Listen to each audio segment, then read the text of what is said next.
दोस्तों, आपका स्वागत है हमारे चैनल मंत्रा शक्ति में। अगर आप चैनल पर नए हैं तो कृपया सब्सक्राइब करें।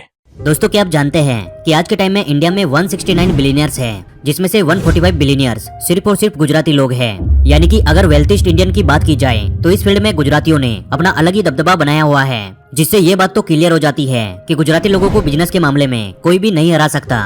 और शायद यही वजह है जो इंडिया में गुजराती कम्युनिटी के लोग सबसे ज्यादा अमीर कैटेगरी के लोगों में आते हैं। लेकिन अब सवाल ये आता है कि कैसे गुजराती लोग अपने बिजनेस में ऐसी कौन सी सीक्रेट टेक्निक्स को फॉलो करते हैं जो कि उन्हें बिजनेस में हरा पाना लगभग नामुमकिन है। इसका जवाब मिलेगा आपको मनीष पाबराई की बुक द धंधो इन्वेस्टर में, जिसकी समरी आज मैं आपके साथ शेयर करने वाला हूँ। तो चलिए अब बिना किसी देरी के वीडियो को स्टार्ट करते हैं और जानते हैं कि कैसे आप द धंधो इन्वेस्टर बुक में बताए गए बिजनेस लेसन्स को फॉलो करके गुजराती लोगों की तरह रिच बन सकते हैं। तो देखो दोस्तों, द धंधो इन्वेस्टर बुक मेनली आपको ये सिखाती है कि कैसे आप अपने बिजनेस में लो रिस्क के साथ हाई रिटर्न पा सकते हैं। जिसे सही तरीके से समझने के लिए द धंधो इन्वेस्टर बुक में बताए गए उन 6 बिजनेस रूल्स को जानना होगा, जिसे ज्यादातर गुजराती कम्युनिटी के अमीर और स्मार्ट लोग फॉलो करते हैं। Rule number 1, by business with heavy discount. दोस्तों, क्या आप जानते हैं कि एक समय पे पटेल यानी गुजराती कम्युनिटी के लोग युगांडा में काफी अच्छा खासा बिजनेस किया करते थे। लेकिन साल 1971 में युगांडा में एक डायरेक्टर आता है और वो पटेल्स की सारी प्रॉपर्टी हड़प कर उन्हें युगांडा से बाहर निकाल देता है, क्योंकि उस डायरेक्टर का मानना था कि युगांडा में सिर्फ वहाँ के लोकल लोगों को ही रहना चाहिए। जिसके बाद जैसे ही पटेल्स को मौका मिलता है, वे अपनी बची कुची कमाई को लेकर साल 1973 में यूएस आ गए, जहाँ उन्हें ढंग से इंग्लिश भी बोलनी नहीं आती थी। इसलिए यूएस में उन्हें कोई भी ढंग की जॉब नहीं मिली और वे काम की तलाश में इधर उधर भटकने लगे।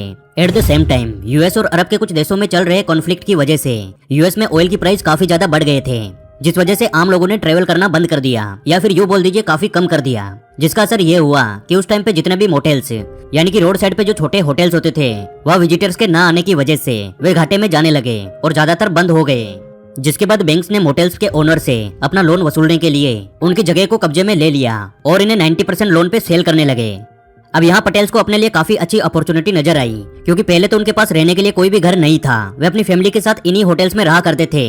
ऊपर से पटेल्स इस बात को अच्छे से समझते थे कि कभी न कभी सिचुएशन नॉर्मल होगी और लोग ट्रेवल करना शुरू कर देंगे, और तब जाकर उनका यही लो कॉस्ट में खरीदा गया मोटेल उन्हें बड़ा प्रॉफिट बना कर देगा। इसकी वजह से युगांडा से आए हुए लगभग सभी पटेल्स ने अपनी बची हुई कमाई को डाउन पेमेंट के रूप में बैंक में जमा कर दिया और इससे यूएस के लगभग आधे से ज्यादा मोटेल्स को खरीद लिया।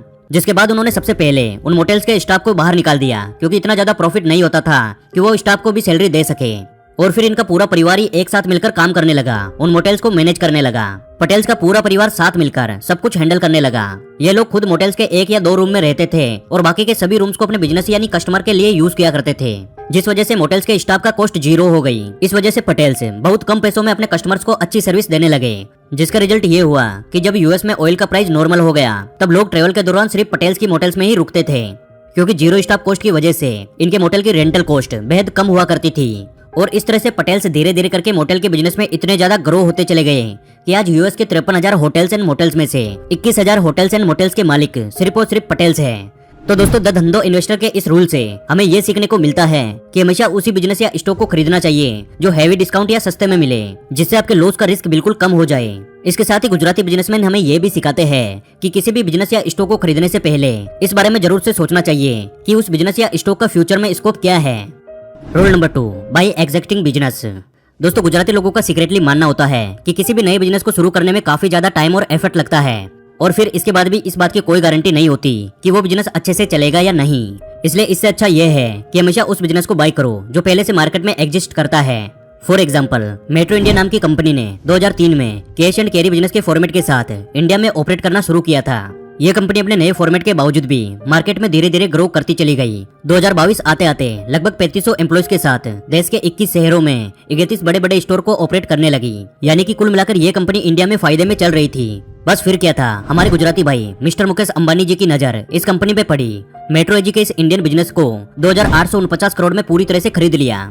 दोस्तों, यही होता है एक स्मार्ट गुजराती का दिमाग, जो कि कभी कभी नए आइडिया स्टार्टअप में हाथ नहीं डालता, बल्कि प्रेजेंट टाइम में जो चीज मार्केट में पहले से चल रही होती है उसे ही खरीद लेता है। लेकिन बात अगर हमारी या आपके जैसे नॉर्मल लोगों की करें, तो भले ही हमारी फाइनेंशियल कंडीशन किसी भी बिजनेस को खरीदने की ना हो, लेकिन कम से कम हम ऐसे शेयर्स में इन्वेस्ट कर सकते हैं जो कि लगातार अच्छा परफॉर्म कर रहे हो।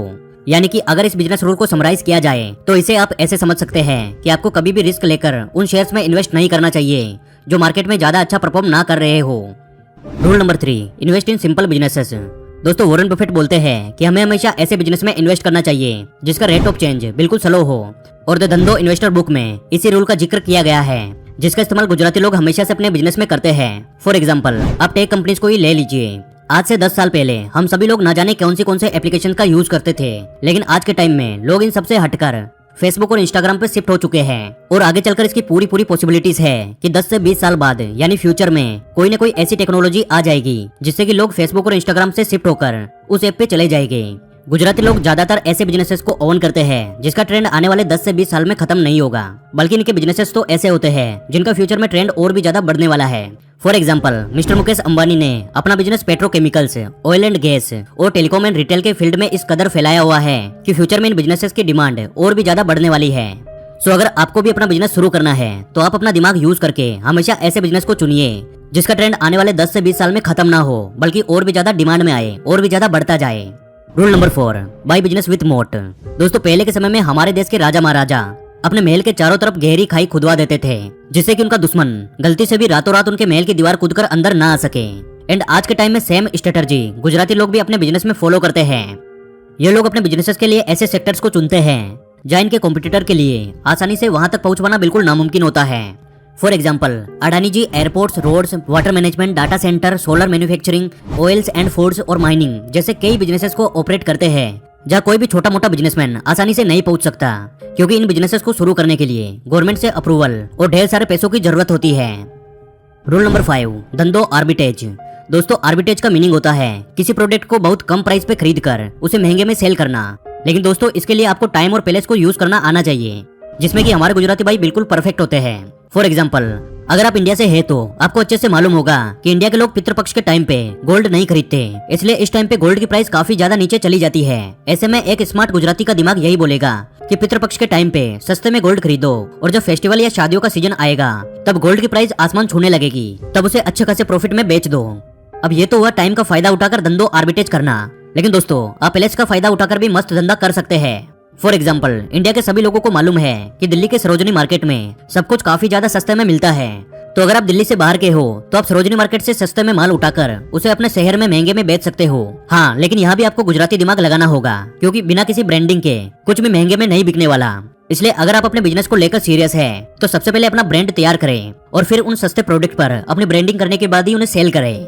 और एक सीक्रेट बताऊं, इंस्टाग्राम पर कई ऐसे बड़े बड़े पेजेस हैं जो पहले सरोजनी मार्केट से क्लोथ्स उठाते हैं और फिर उन्हें ब्रांडिंग करने के बाद उसे महंगे में सेल कर देते हैं। कभी ना कभी आपके सामने ऐसा एड या फिर आपको मैसेज जरूर से आया होगा। लेकिन दोस्तों अगर आपको अभी भी यही लग रहा है कि भाई जनता तो बेवकूफ है जो चीप प्रोडक्ट को सिर्फ ब्रांडिंग के नाम पे खरीद लेगी, तो मैं आपको बता दूं, फेमस इलेक्ट्रॉनिक ब्रांड बोट के बारे में तो आपने कभी न कभी जरूर से सुना होगा, जिसके फाउंडर अमन गुप्ता और समीर मेहता है, जिसमें से अमन तो बनिया है लेकिन समीर मेहता एक गुजराती है। और शुरुआत में जब अमन गुप्ता के सारे स्टार्टअप फेल हो रहे थे तब अमन और समीर ने बोट ब्रांड को शुरू करने के लिए धंधो आर्बिट्रेज का सहारा लिया।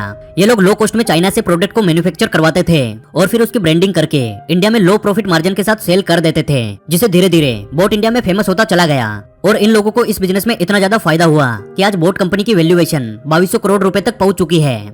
Rule number 6, bet heavily when odds are in your favour.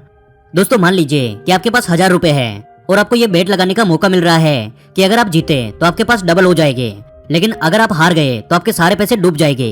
अब इस सिचुएशन में आप सिंगल बेट में कितने रुपए लगाओगे? कमेंट करके जरूर से बताना। अगर आप एक गुजराती होते तो इसका जवाब पहले से मालूम होता, क्योंकि ज्यादातर स्मार्ट गुजराती लोग ऐसी सिचुएशन में केली फॉर्मूला का यूज करते हैं, जो कि ये बोलता है कि जब ऑड्स आपके फेवर में हो तो हमेशा दिल खोलकर इन्वेस्ट करना चाहिए। यानी सिंगल बेट की सिचुएशन में आपको अपने टोटल अमाउंट का 20% यानी 200 रुपए इन्वेस्ट करने चाहिए, जिससे अगर आप हार भी जाते हैं तो आपको सिर्फ 200 रुपए का लॉस होगा, जो कि बहुत बड़ा अमाउंट नहीं है। लेकिन अगर आप जीतते हैं तो इस सिचुएशन में आप 400 रुपए कमा लोगे, जो कि एक काफी अच्छी डील होगी। अब इस बात को सिंपल वे में पटेल्स के एग्जाम्पल से समझते हैं। जब पटेल्स युगांडा से यूएस आए थे तब उनके पास खोने के लिए काफी ज्यादा पैसे नहीं थे, क्योंकि वे अपना सब कुछ पहले ही युगांडा में छोड़कर आ चुके थे। इसलिए उन्हें जैसे ही मोटेल बिजनेस में अपॉर्चुनिटी नजर आई, उन्होंने बची कुची थोड़ी सी सेविंग को तुरंत मोटेल्स में इन्वेस्ट कर दिया। एंड यह पटेल्स ने अपना दिमाग लगाया कि अगर उनके मोटेल्स बिजनेस नहीं भी चला तो भी इससे उनका कोई बड़ा घाटा नहीं होगा, क्योंकि उन्होंने उन मोटेल्स के प्राइस का सिर्फ और सिर्फ 10% डाउन पेमेंट ही दिया था। लेकिन जब उनको इस बिजनेस में फायदा हुआ तो वे रातों रात मालामाल हो गए। इसलिए दोस्तों आपको भी हमेशा बिजनेस या स्टॉक्स में इन्वेस्ट करते वक्त इस बात का खास ख्याल रखना चाहिए आप सिर्फ उतना ही इन्वेस्ट करें जितने से आपको ज्यादा लॉस ना हो और ना ही ज्यादा फर्क पड़े। लेकिन अगर आपको इन्वेस्टमेंट से फायदा होता है तो आप रातों रात अमीर बन जाओ। तो दोस्तों आज के लिए बस इतना ही। मुझे पूरा यकीन है कि इस बुक समरी से आपको रिचेस्ट गुजराती के बिजनेस सीक्रेट का अंदाजा लग गया होगा और आपको द धंधो इन्वेस्टर बुक के इन 6 रूल्स में से सबसे बेस्ट रूल कौन सा लगा कमेंट करके जरूर बताना। और आज की हमारी ये वीडियो अगर पसंद आई तो वीडियो को लाइक करना, क्योंकि आपके एक लाइक से हमें और वीडियोस बनाने का मोटिवेशन मिलता है। और हमारे साथ हमेशा ऐसे ही जुड़े रहने के लिए आप हमारे चैनल द योगी को सब्सक्राइब कर लीजिए। जल्दी मिलेंगे अगली वीडियो में।